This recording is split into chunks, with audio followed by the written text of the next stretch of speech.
Mari kita bicara jujur. Apa ketakutan terbesar Anda sebagai orang tua?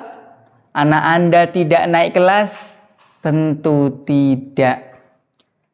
Ketakutan terbesar Anda adalah ketika anak Anda sudah lulus kuliah tinggi-tinggi dan Anda sudah habis miliaran rupiah, tapi ujung-ujungnya mereka menjadi pengangguran terdidik.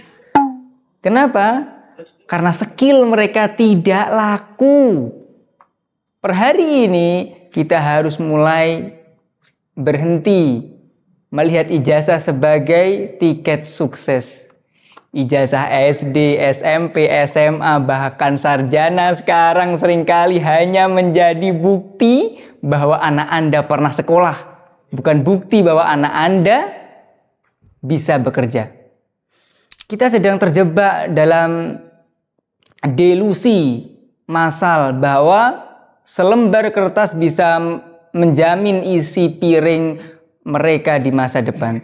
Sekarang coba hitung berapa banyak sekolah anak Anda hari ini. Mulai dari uang pangkal, SPP yang naik setinggi, sampai buku paket yang semester depan tidak digunakan lagi. Anda sedang melakukan investasi terbesar dalam hidup Anda. Tetapi di dunia bisnis, investasi selalu harus memiliki role return of investment.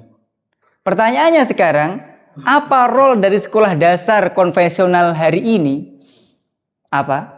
Apakah kemampuan menghafal nama-nama sel tumbuhan akan membantu anak Anda membayar cicilan rumah 20 tahun lagi? Tentu tidak. Kita sedang membayar harga merchandise untuk kualitas mesin ketik.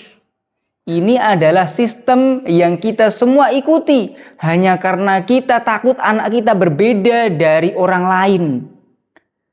Sekarang kita lihat apa yang terjadi di dunia kerja. Banyak perusahaan teknologi, industri kreatif, bahkan startup besar sudah mulai menghapus syarat ijazah. Mereka beralih ke sistem berbasis portofolio. Mereka tidak lagi bertanya, mana ijazahmu? Mereka bertanya, apa yang kamu bisa buat? Tetapi apa yang masih dijadikan dasar di sekolah dasar? Anak-anak masih disuruh menyalin dari papan tulis, menulis ulang materi dari buku paket, dan menghafal rumus yang sebenarnya bisa dicari di internet dalam 2 detik. Kita sedang melatih anak-anak menjadi kamus berjalan di zaman AI. Kita sedang membesarkan generasi penunggu instruksi di dunia yang membutuhkan inovasi.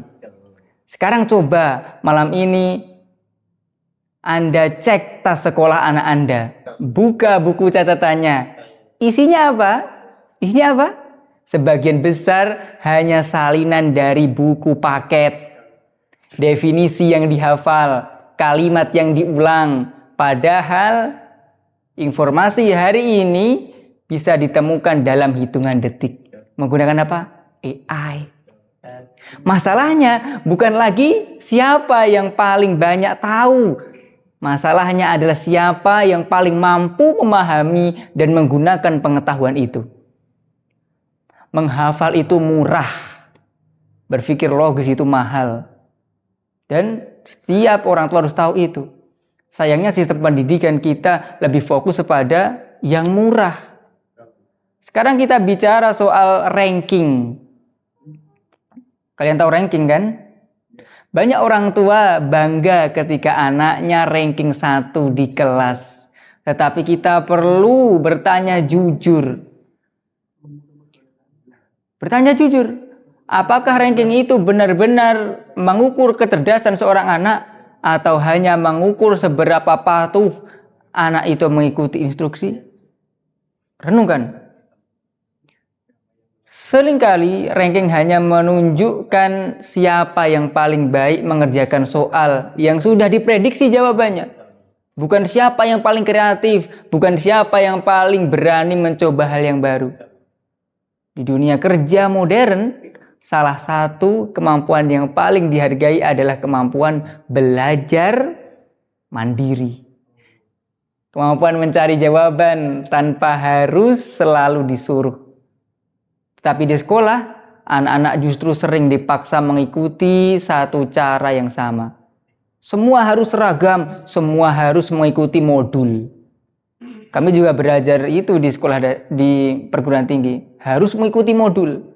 Akibatnya kita mencetak generasi yang menunggu instruksi.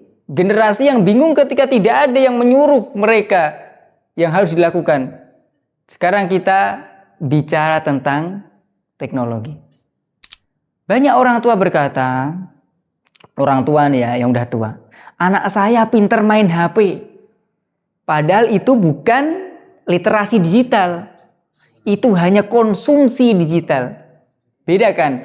Anak-anak hanya menjadi pengguna teknologi, bukan pencipta teknologi.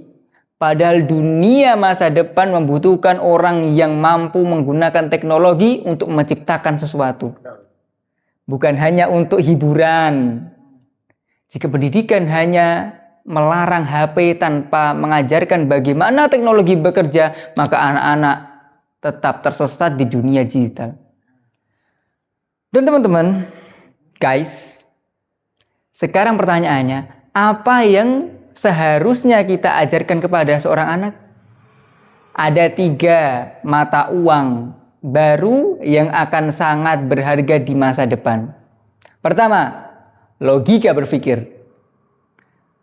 Jangan bangga jika anak hanya bisa menjawab pertanyaan. Banggalah jika anak berani bertanya kenapa. Yang kedua, kecerdasan emosional. Di dunia yang semakin dipengaruhi teknologi AI, kemampuan memahami perasaan orang lain dan bekerja sama akan menjadi sangat penting. Yang ketiga, guys, resiliensi, kemampuan untuk bangkit ketika gagal. Sekolah sering mengukur kesalahan, padahal dunia nyata justru memberi penghargaan kepada orang yang berani mencoba. Gagal, lalu belajar. Gagal, coba lagi. Inilah cara pandang yang kami bangun di The Boot School. Kami tidak hanya mengejar ijazah, kami ingin anak-anak mampu menjadi pemecah masalah. Di sini, matematika bukan hanya angka di atas kertas. Matematika adalah cara berpikir untuk menyelesaikan masalah. Bahasa bukan hanya tata bahasa. Bahasa adalah alat untuk menyampaikan ide dan mempengaruhi dunia. Kami tidak mencetak mental pesuruh. Kami ingin membangun mental pemilik. Karena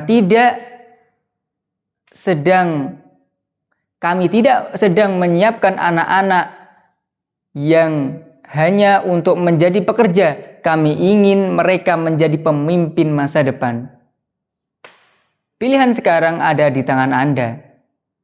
Tetap bertahan pada sistem yang terasa aman tapi belum tentu relevan, atau mulai mencari cara yang lebih masuk akal untuk menyiapkan masa depan anak-anak kita.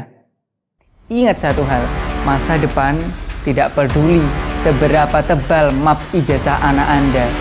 Jika mereka tidak memiliki kemampuan berpikir, sudah saatnya kita berhenti mencetak robot dan mulai benar-benar memanusiakan manusia. Oke, itu untuk hari ini dari The Boot School. Dia komen di bawah apakah pendidikan Indonesia ini masih relevan dan bisa pikirkan anak-anak kita nanti supaya Indonesia emas 2045 benar-benar akan terjadi. Jadi saya Budi undur diri. Bye bye.